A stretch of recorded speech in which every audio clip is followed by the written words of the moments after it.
निजाक्षरात् परात् दिहमूर्त्यां बदरीवने स्थितः भुवि भारतजीवशर्मणे नरनारायण देव पाहि मां नरनारायण देव पाहि मां वरनिवेशरमणीयदर्शनम्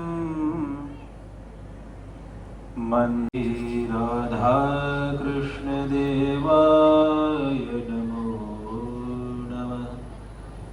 ओम श्री विघ्न विनायक कष्टनारायणाय नमो नमः। बोलो स्वामीनारायण भगवान की, श्री नरनारायण देव की, श्री राधा कृष्ण देव की।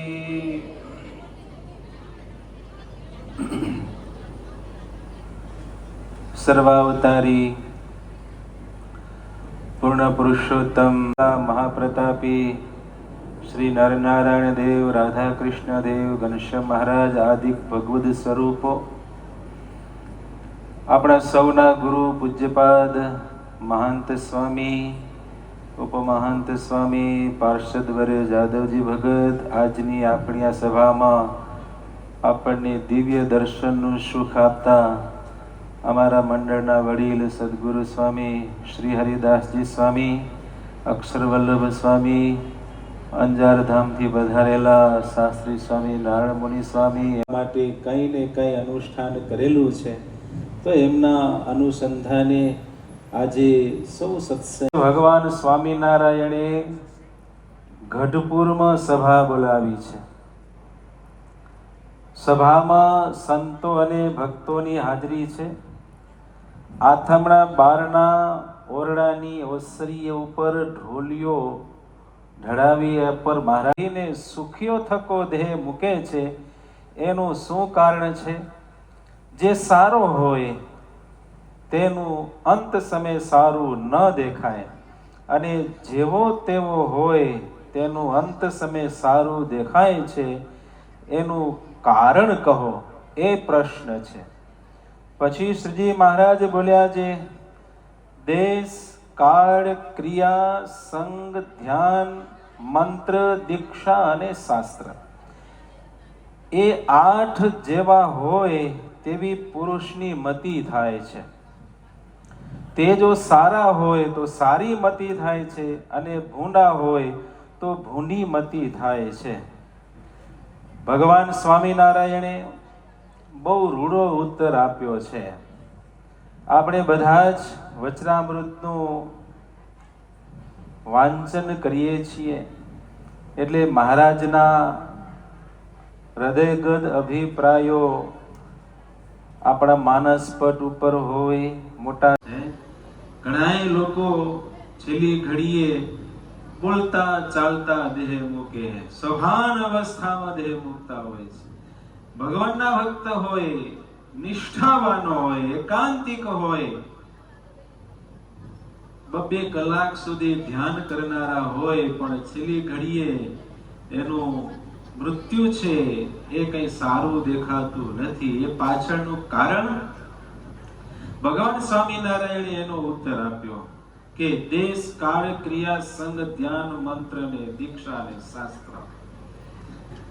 આ છે ભક્તજનો. અત્યારે આપણે થોડું વિચારીએ તો આપણને જે દૈહિક ક્રિયાઓ છે એ ક્રિયાઓ પણ ચોખ્ખી કરાવે છે, એટલે ક્રિયા પણ સારી છે.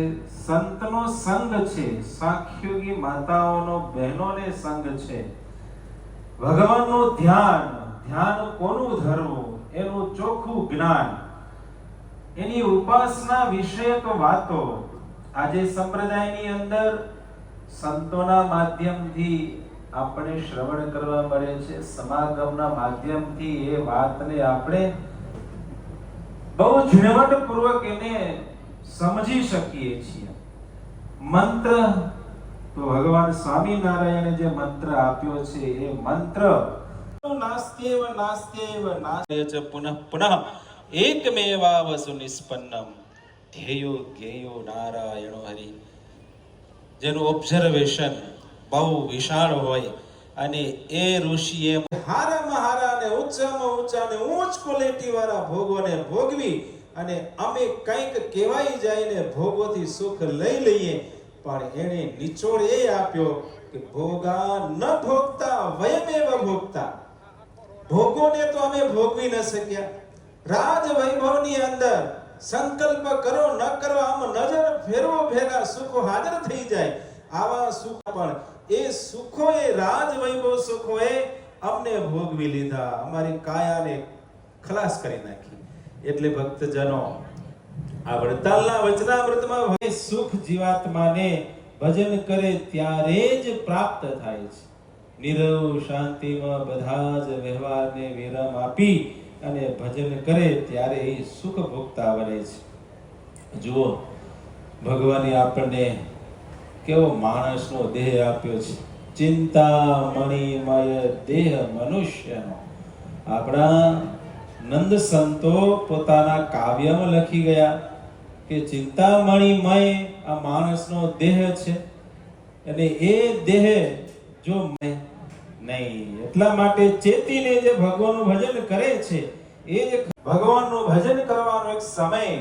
જો અમે મંદિરમાં હોઈએ એટલે ઘણા બધા ભક્તજનો ભજન ભક્તિ કરવાનો જ્યારે સંકલ્પ થાય ત્યારે શું સંકલ્પ કરવાનો છે, કેવો વિચાર કરવાનો છે? તો કે હું તો બ્રહ્મરૂપ છું. 3 ગુણ 3 શાંતિ આવતી નથી.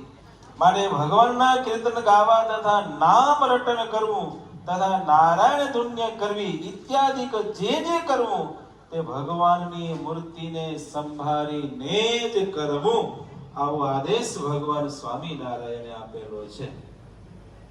જે કંઈ કર્મ કરીએ ને, ગુરુ સાંખ્યયોગી દેવાઈફાઈની પણ એમના ઉપર એવા મોટા આશીર્વાદ છે કે જેને કારણે આજે આ સ્થિતિ ઉપર પહોંચ્યા છે. પણ સંપ્રદાયનો ઇતિહાસ યાદ કરીએ ને ત્યારે એ પહેલા જે કક્ષા હતી એ આજે પણ છે. એ ગઢપુરની અંદર મહારાજ પક્ષીઓને એટલી લાંબી આપે, સત્તાયુષ આપે કે જેથી કરી અને સાંખ્યયોગી બહેનો અને એવા રંગે રંગે કે આપણી પરંપરા સાંખ્યયોગી બહેનોની આ સાંબાઈફાઈ અને બધાને એમના ઉપર વિશ્વાસ છે.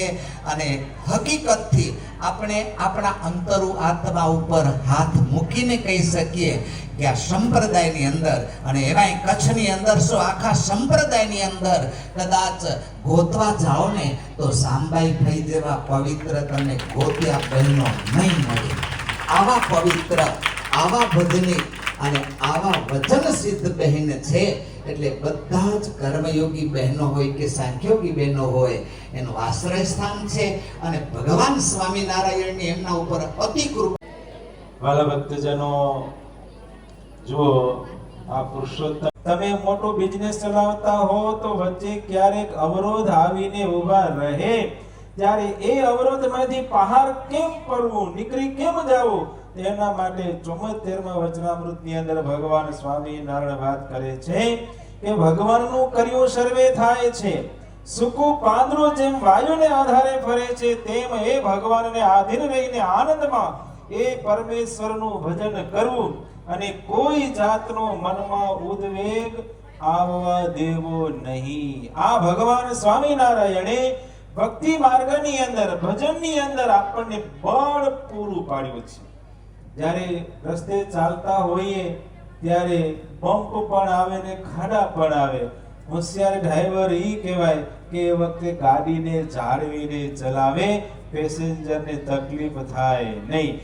આપણે એક યાત્રિક છીએ, આપણે કલ્યાણના માર્ગ ઉપર આગળ વધ્યા છીએ, ત્યારે એની અંદર અનેક વિઘ્નો આવશે, આપત્તિઓ આવશે, કષ્ટો આવશે, શારીરિક હશે, માનસિક હશે, પારિવારિક પણ હશે, દેશ સંબંધી પણ હોઈ શકે, ત્યારે ભક્તજનો એનાથી બચીને આપણી યાત્રા કહેતા આપણી સાધનાને આપણે કેમ અક્ષુણ રાખી શકીએ, એના માટે ભગવાનનો સહારો લેવો. મહારાજ કે વાત કરે કે માણસથી શું ન થાય, લ્યો માણસથી બધું થાય. સંકલ્પની અંદર તાકાત હોવી બહુ જરૂરી છે. એક દિવસ એવો હતો કે આપણી પાસે નહોતું એટલું એજ્યુકેશન, નહોતી બીજી માહિતી, પણ એક સંતના વચને વિદેશ ખેડ્યો તો આજે વિદેશની બોલબાલા છે. હે ભક્તજનો, આ સંકલ્પની તાકાત છે. હા, તમે સંકલ્પ કેટલો પાયામાં ધરબો છો એના ઉપર છે. તકલીફ તો આવે એને સહી. કલ્યાણ જીવન થોડું રહ્યું, પછી ઘટપણમાં ગોવિંદ ભજાશે નહીં, લોભ વૈભવને ધન તજાશે નહીં, બનો યાજથી પ્રભુમાં મસ્તાન, જીવન થોડું રહ્યું. ભક્તજનો, એ ઘડી યાદ આવી જાય કે અધિક માસ હતો, 2026 ની સાલ હતી, અને એમાંય 12 તારીખ ને બારસ હતી, અને એમાંય ઉદ્યાપનનો દિવસ હતો, અને એમાંય નારાયણ બાગ હતો, અને એમાંય આંબલીની છાયા અને છત્રી, અને આ બાજુ સંતો ને આ બાજુ સાંખ્યોગી બહેનો ને તમ જેવા નરનાળ દેવના નિષ્ઠાવાન ભક્તો બેઠા હતા. યાદ આવી જાય, ગયો પાછો આવ્યો, ગયો પાછો આવ્યો, અને આટલું યાદ આવી જાય, ડાયરેક્ટ ભગવાનના ધામમાં પૂગી જાય. લ્યો, આટલું વચન અને આટલી બાંહેધરી અને આટલી ખાતરી આપનાર જો હોય ને, તો આ વચનામૃતમાં ભગવાન સ્વામિનારાયણના અમૃત વચનો છે કે જેના આધારે આપણી યાત્રા આગળ વધે છે. બીજા ગામ ગોપટા દુનિયાની અંદર ઘણા બધા મારી એનાથી કાંઈ મળે નહીં કરાવ્યા, સાંખ્યો કે બાઈને કાંઈ રસોઈ ના આપી, બાકી પૈસા તો ઘણા બધા હતા હો. હા, ટેક્સ ભરે પણ સત્કર્મ ન કરે. એટલા માટે એમ કહેવાય કે ભગવાને જ્યારે આપણે સુવર્ણ તક આપી હોય ત્યારે આ બધું જ કામ કરી લેવું છે. તસ્માત સર્વેષુ કાલેષુ મામ અનુસ્મર યુધ્ય ચ.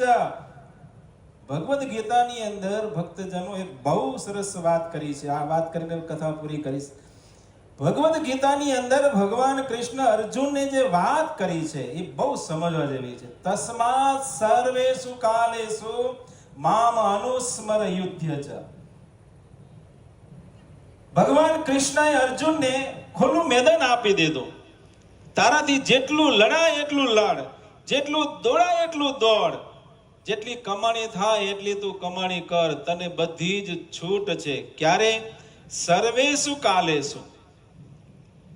કોઈ પણ સમય, રાત હોય કે દિવસ હોય, તારે બધું કરવાનું. મામ અનુસ્મર યુધ્ય ચ. કામ કર, પણ મને ભેગો રાખીને તું કામ કરીશ ને તો એકેય કર્મ તને નડશે નહીં. તું મારા શરણમાં આવી જઈશ. ભક્તજનો, આવા ઉપદેશો આપણા આ શાસ્ત્રોની અંદર છે. તમે વિચાર કરો, આપણે એ જ કરીએ છીએ. અગત્યના પર્વતભાઈએ શું કર્યું? આપણે બધા ભગતને જાણીએ છીએ. ખેતીનું કામ કરતા હતા, હળ હાંકતા હતા ખેતરમાં, કઈ બીજું જાજી કોઈ સાધના નહોતા કરતા, સાધુ નહોતા થઈ ગયા, કઈ એક જગ્યાએ મંદિર કે મઠ બાંધીને બેસી પણ નહોતા ગયા.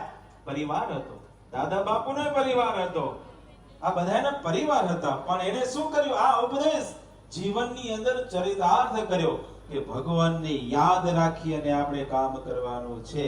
તો આપણે તમામ કર્માની નિષ્પત્તિ એક કર્મ છે એને બાદ કરી શકતા નથી. આટલો જબરદસ્ત ઉપદેશ આપણા શાસ્ત્રોની અંદર અપાયેલો છે. ભક્તજનો, જો ભગવાનને હૃદયમાં ધારવા હોય, ભગવાનનું ભજન કરવું હોય ને, તો થોડો ઘણો ખપ્ત આપણે હોવો જોઈએ. થોડો ઘણો. ધર્મનંદન સ્વામી, ઉપમાન સ્વામી, જાદવજી ભગત આદિ વડીલ સંતો, પૂજ્ય સંતો, વક્તા મહોદયશ્રી, સાખી યોગી માતાઓ, ભક્તજનો, આજે જ્યારે ઉદ્યાપન નિમિત્તે વાડીમાં સભા થઈ હોય, પહેલા તમે જોયું વાડીમાં અહીંયા કે આપણે સભા કરી હોય, આવ્યા છો સભા કરવા અહીંયા કે તમે? નિર્મુખ સ્વામી વાડીવાળા હતા તે થોડીક સભા અહીંયા કરવામાં આવી હતી. આ માહોલ સ્વામિનારાયણ ભગવાન વારંવાર કરતા. આધારાનંદ સ્વામી લખ્યું છે કે અહીંયા કને જ્યારે વિદાય આપવાનો આવે ને ત્યારે આંબલી નીચે મહારાજ પેલી છેલ્લી સભા કરી અહીંયાથી વિદાય લેતા અને પાછા આવે ત્યારે અહીંયા કને બધા હરિભક્તો સામે આવતા ને અહીંયા કને લેવા ટાણે ને મૂકવા ટાણે અહીંયા કને સભા મહારાજ કરતા. એક દિવસ આધારાનંદ સ્વામી એમ લખે કે પ્રસાદી દેવાનું કંઈ હતું નહીં એટલે હીરજી સુતારને મહારાજે એમ કીધું કે પતાસે લઈ આવો બધાને પ્રસાદી દેવી. સુતાર મુજેડા કે મને મારા ખિસ્સામાં કાંઈ છે નહીં, પતાસે લેવા ક્યાં જાઉં? આ ડોગડું જોઈને નજર કરવા માંડ્યા એટલે મહારાજ કહે એ લોભ શું કરે કે જા લઈ આવ પતાસે તને મળી આવશે પૈસા કે. પછી દોડી બજારમાંથી પતાસે લઈ આવે ને એ પ્રસાદી વેચી હતી. અંદર એવું પ્રસાદીનું સ્થાન આ.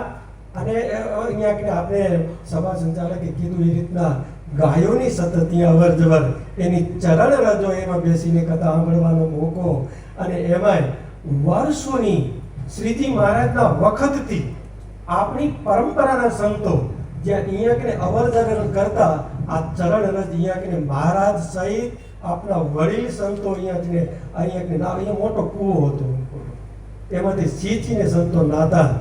પછી આગળનો કૂવો થયો એટલે ત્યાં આપણે ટાંકામાં નાવા જતા. સવારે બપોરે સંતો કાયમ યજ્ઞ નાતા. એવી પ્રસાદીનું સ્થાન. ગાયોને કાંઈ પ્રસાદી દેવા જતા, ચારો દેવા જતા ને અહીંયા આંટો મારતા. એટલું જ નહીં, હું સ્નાન કરવા જાય ને શ્રીજી મહારાજ સહિત સંતો ત્યાં કને એક સંત ખોવાય અને એમાં ડૂબકી મારીને છેક બદ્રિકાશ્રમ નીકળે અને ત્યાં કને એવું પ્રસાદીનું સ્થાન અને આપણે ત્યાં કને નાવાનું અને એકને રહી અને આ સાંકળયોગી માતાઓએ ભજન કર્યું હોય એ વધારે અતિ પવિત્ર જ્યાં સ્થાન હોય એ જગ્યામાં આપણે બેઠા હોઈએ. અમે નાના પહેલા સાધુ થયા ને ત્યારે પાછળ છત્રી છે આપણી અને પવિત્ર સ્થાન છે, ત્યાં તપ કરીને બેસવાનું હોય એટલે કથા શીખતા હતા. અમારે શ્રી હરિ સ્વામી કે કથા શીખવાનું સ્થાન આ જાર ઊભી હોય, ડુંડા ખીલ્યા હોય, સમજી લો મોટો જગન થાય છે ને જેટલા જારના ડુંડા છે ને એટલા માણસો સમજીને અહીંયા પ્રવચન કરો, તમે કથા શીખી જાશો. એટલે નાનપણમાં એકને કોઈ હોય નહીં, એકલા જોર જોરથી બોલતા ને તેથી થોડું થોડું શીખ્યા. એટલે ઈ માણસો કદાચ જારમાં અહીંયા સંતોની દ્રષ્ટિ પડી હોય, અહીંયા હરિભક્તોની દ્રષ્ટિ પડી હોય, પ્રસાદીનું પાણી પીધું હોય, એ જારના છોડવા બીજે વખતે આપણા જેવા સત્સંગી જન્મ્યા હોય ભક્તજનો આ પવિત્ર સ્થાનની અંદર ભજન થયું હોય ને એટલે આપણે અહીંયા આજે મોકો સારો મળ્યો. અને સાંખીયોગી માતાઓએ સાંભાઈ ભાઈ આદિ તમામ સાંખીયોગી માતાઓએ ભજન કરી, ગ્રસ્ત માતાઓએ બધા સાથે ભજન કરી અને આજ અહીંયા આગળ બોલે બારસનો દ્વાદશીનો દિવસ હોય, અતિ પવિત્ર દિવસમાં આપણે એકને ભેગા થયા હોઈએ એટલે સંકલ્પ એવો કરીએ કે આવું ને આવું ભજન અમારું ઘરમાં હોઈએ, બહાર હોઈએ, હૃદયમાં અંતરમાં ભગવાન બેસે. આજે એવો મોકાની અંદર ભગવાનનો આશીર્વાદ, સંતનો આશીર્વાદ કાયમ આપણા દિલમાં રહે એવી પ્રાર્થના સાથે વખતે પૂરો કરીશ. પૂરો સ્વામિનારાયણ ભગવાન.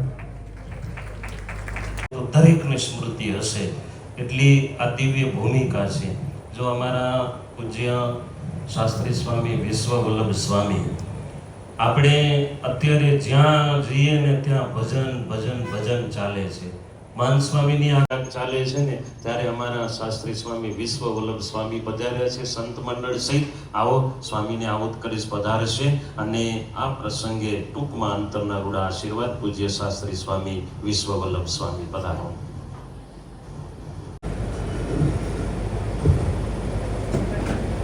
ઈષ્ટદેવ ભગવાન સ્વામિનારાયણ પૂજ્યપાદ. એક મહિના સુધી એક ઠેકાણે અધિક મહિનામાં ખૂબ હરિભક્તોએ ભજનનું અનુષ્ઠાન કર્યા. હવે છેલ્લી બાકી ઉદ્યાપનો ચાલી રહ્યા છે. આજે આ ઉદ્યાપનમાં ઘણા બધા સંતો હરિભક્તો સાંજોગી બહેનો પધારેલા છે. હવે આવે છે શ્રી હરિ તપોવન ગુરુકુળના સંતોએ એક મહિના સુધી ભજનનું અનુષ્ઠાન ચાલુ રાખ્યું છે. એમાં ગંગાજી ઉપર જ્યાં ભગવાન સ્વામિનારાયણ એક મહિનો રોકાણા, ગંગેશ્વર મહાદેવની પૂજા કરી છે એક મહિના સુધી. જ્યાં સ્વામિનારાયણ ભગવાને પ્રાર્થી ગંગાજીમાં સ્નાન કરે અને આ જગ્યામાં બેસીને ભજન કરે એવો એક અદ્ભુત લહાવો આ સંતો અપાયો છે ગંગાજીમાં. ગંગાજી એક સ્થળમાં 24ના તમામ સત્સંગીઓ એટલે બહેનો, સાંજોગી બહેનો હોય, ગ્રસ્ત બહેનો હોય, અબડાસાના બહેનો હોય, સાંકેતિક ભાઈ આ પ્રસંગ ઉજવવાનું એને નક્કી કર્યું અને એના પ્રસંગમાં ઘણા બધા ભાઈઓએ નિષ્કામ ભાવથી ભગવાનને રાજી કરવાને માટે સંત હરિભક્ત રાજીભાઈ એવા હેતુથી મોટી મોટી સેવાઓ આજે કરેલી છે. ધન્યવાદ છે. આ પુરુષોત્તમ માસ કહેવાય. અધિક માસ પણ કહી કે છે આ પણ પુરુષોત્તમ માસ છે. એ પુરુષોત્તમ માસને વિશે જે એક જ દાન પણ કરે 1000 ગણું પણ પ્રાપ્ત થાય છે. એના ઉપર ભગવાનની પણ મોટી કૃપા થાય છે અને ભવિષ્યમાં એને પણ કોઈ દિવસ આવું સુખ દુઃખ નથી આવતું, કારણ કે ભગવાનની જેના ઉપર કૃપા દૃષ્ટિ થયેલી હોય એ હંમેશા સુખી રહે અને ભગવાનનું હંમેશા એને સ્મરણ વિશેષ પણ થતું રહે. આજે તમે વિચાર કરો, સાદી જિંદગી ઘર શાસન છોડી કરીને ત્યાં આશ્રમમાં સાંકેતિકનું ધારણ કરીને એ ગામોમાં સાંકેતિક બહેનો ખૂબ ભજન ભક્તિ કરે છે અને સત્સંગી બાળાઓને, સત્સંગી બહેનોને ખૂબ સંસ્કારનું સિંચન કરે છે. એટલે આપણો આ સંસ્કાર, આપણો આ સત્સંગ છે ખૂબ ઉજળો રહેલો છે. સંતો પણ ખૂબ દાખલાઓ કરે છે. એની કારણે આજે જુવાન બાળકોમાં ખૂબ સારા સંસ્કારનું સિંચન રહે છે અને આજે એ હરિભક્તો પણ ખૂબ ખૂબ રાજી છે કે બે પગમાં આની કોઈ બાજુ સંત અને એક બાજુ સાંજોગી બહેનોમાં સાંજોગી બહેનો ખૂબ મહેનત કરી સત્સંગ કરાવે છે અને સંતો પણ રસ્તાની ભક્તોને ખૂબ સારો સત્સંગ કરાવે છે. તો એને કારણે કચ્છનો સત્સંગ એકદમ ફૂલો ફાલો રહ્યો છે અને હંમેશા હરિભક્તો પણ સંતના વચન વિશે વિશ્વાસ રાખી કરીને જે કંઈ પણ કાર્યક્રમ હોય એમાં સાથે રહે છે. બધા હરિભક્તો કોઈ કે નાનો પ્રસંગ હોય તો પણ આપણે કાગળ લખીએ એ સમાચાર મૂકીએ એટલે તરત હાજર થઈ કરીને આ પ્રસંગ. એનું એક જ કારણ છે કે આપણો સત્સંગ એક તંત્રે જોડાયેલો છે એટલે એને કારણે આ સત્સંગ સારી રીતે ઉજવો રહેલો છે. અમે તો બીજું શું કહી શકીએ, હરિભક્તો ઉપર પણ ભગવાનની ખૂબ કૃપા દૃષ્ટિ છે. આર્થિક સ્થિતિ ભગવાન ખૂબ સુખ્યા રાખ્યા છે અને આજે તમે જુઓ તો સત્સંગી હરિભક્તોને કારણે આજે ભુજ મંદિર કેવા કેવા કાર્ય કરી રહેલ છે. એનું કારણ પણ એક જ છે કે હરિભક્તોને ભગવાને સુખ્યા કર્યા છે. એને કારણે એવા મોટા મોટા કાર્ય આ મંદિર તરફથી થાય છે. તો વિશેષમાં આપણા મહિલા મંડળના સાંકેતિકબેન શાંતાઈભાઈ, એને ભગવાને આટલી બધી ખૂબ સારી શક્તિ આપી છે અને ખૂબ સત્સંગની પ્રવૃત્તિ કરી રહેલા છે. હજી પણ વિશેષ ભગવાન એને ખૂબ સારી શક્તિ આપે, ઉંમર પણ ખૂબ લાંબી આપે. જેટલી લાંબી ઉંમર હશે તેટલો સત્સંગનો વિકાસ વધારે થશે. એને કઈ અહીંયા કરી ભુજ મંદિરની અંદર પણ તેમાં પણ આ પ્રસાદી આપણી આ વાડી એમાં આ પ્રસંગ કરવો એને બહુ સારો વિચાર આવ્યો. અને તો આ વિચાર કંઈ સાધારણ નથી, કારણ કે આવા પવિત્ર સ્થાનમાં જે આયોજન કરવું અને ઉદ્યાપન કરવાનું અને સંકલ્પ તો એ પ્રમાણે કાર્ય થયું તો ભગવાન ખૂબ ખૂબ રાજી રહીને તમે બધાએ ખૂબ એને નકડા આશીર્વાદ આપજો અને હંમેશા વિશેષને વિશેષ સત્સંગ કરતા રહે, સત્સંગ કરાવે. અને તમે બધાએ સત્સંગીઓને અમારી એક જ વિનંતી છે કે આપણો આ સત્સંગ એક તંત્રે બધા જોડાયેલો નહીં. આ તો બધા અક્ષરના મુક્તો છે. વિચાર કરજો કે આ ગ્રસ્તાશ્રમ છોડી કરીને નાના નાના 15-15, 20 વર્ષના બાળકો અહીંયા કરીને સત્સંગ કરે છે તે કેને માટે છે? કેવળ પોતાને માટે નથી પણ બીજા હરિભક્તોને સત્સંગ કરાવવાને માટે આ સત્સંગ આ સંતોએ વેગ લીધા છે. તો આ સંતોને કોઈ અવગુણ ભાવ ન લેતા અને તમે બધાએ નળના દેવની આશીને રહેલા છો તો વિશેષપણે કરીને દેવની નિષ્ઠા તમે પાકી રાખજો. એમાં નિષ્ઠામાં કોઈ ભેટ ન થાય એનો તમે બહુ ખટકો રાખજો. કારણ કે બાકી એમને એમ નહીં પહોંચાયો એ બાબતનો ખટકો રાખજો. આપણે ભગવાન સ્વામિનારાયણ કેવા દેવ આપ્યા છે. હાથમાં ગાલીને પધરાવેલા નારાયણ દેવ અને ઘનશ્યામ મહારાજની મૂર્તિની તમને બધાને ખ્યાલ તો હશે કે એ મૂર્તિ પણ કેવી પવિત્ર છે. આવું ભગવાન સ્વામિનારાયણ આપણે બધો જોગ સાધો આપ્યો છે. આવા જોગમાં આપણે આવ્યા છીએ, આપણે સત્સંગના જોગમાં રહેલા છીએ. આવો સત્સંગનો જોગ બરાબર મળ્યો છે તેને આપણે બરાબર સાવધાન થઈ કરીને સત્સંગમાં ખોટ ના આવે એ બાબતનો ખાસ ખટકો રાખજો. આપણે સત્સંગ સ્વામિનારાયણ ભગવાન મળ્યા છે, સહેલી વાત નથી. આ અનંત જન્મના પુણ્ય હશે ત્યારે આ સત્સંગનો જોગ મળ્યો છે, નહીં તો આ ભગવાન ઓળખાવા એ કંઈ સહેલી વાત નથી. ઘણા જન્મો ધારણ કરી આપણે કોઈ જોગ જેવો જોગ નહોતો મળ્યો. અત્યારે સત્સંગનો જોગ મળ્યો છે તે આવા જોગમાં રહી કરી આપણા જીવાત્માનું કલ્યાણ કરી લેવું. આપણા પ્રસંગમાં કોઈ આવે તેને પણ સત્સંગ ઓળખાવી કરીને નવ જીવાત્માનું પણ સારું થાય એ પ્રમાણે પ્રયત્ન કરતા રહેજો. બધા સંતો ભૂમિ જગ્યા જોઈ બહુ સંતો પસંદ થયા છે અને મહાન સ્વામીને પણ અમારે લઈ જવાના છે. જ્યારે સમય આવશે ત્યારે પણ મારે એ વાત કરવાની છે કે આટલા સંતો છો, સ્વામીજી માતાઓ છો, પાથરના જાજો પાથરેલી છે. તમને અનુકૂળ પડે એ પ્રમાણે આપણે સહયોગ આપીને બધાએ ભોજન પ્રસાદ લેવાનો છે. ભોજન આંબલીની આપણી અહીંયા જે સભાઓ થઈ હોય, મહારાજે જે વાતો કરી હોય એ સભાઓને વિચારો અને